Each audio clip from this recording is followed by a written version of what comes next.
Ayan po, nandito na naman tayo sa aming ampalaya. Mistisa F1, 800 na puno. So, bali 50 days na po siya ngayon. November 9. Kasi tinanim namin ito noong September 19. So, insakto po na 50 days siya ngayon. Yan, tapos mamaya mag-harvest din po kami.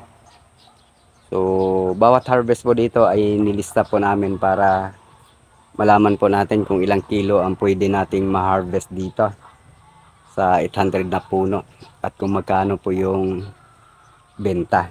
Tapos yung lahat ng gastos dito nakalista din para malaman po natin kung kikita ba tayo or hindi.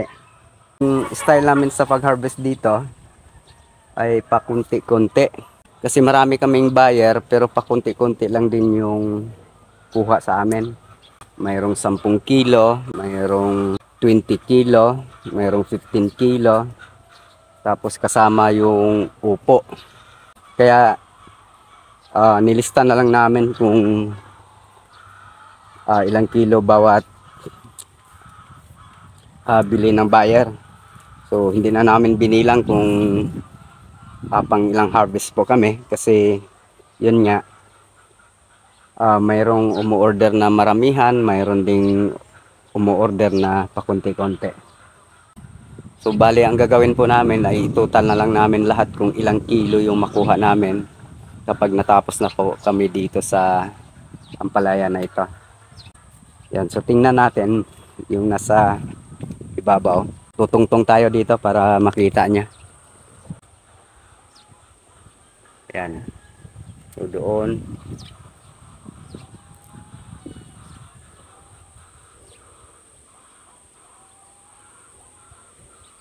Yan siya.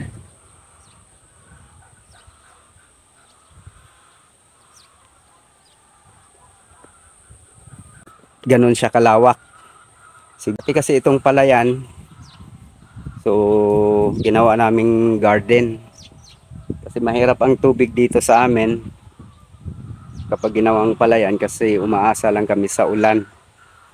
Sa palay kasi hindi sigurado yung kita. Kaya naisipan namin gawing garden ito.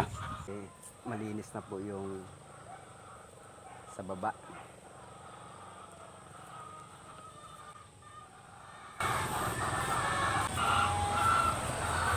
So maganda kasi kapag naka-pruning kasi kitang-kita po yung mga bunga.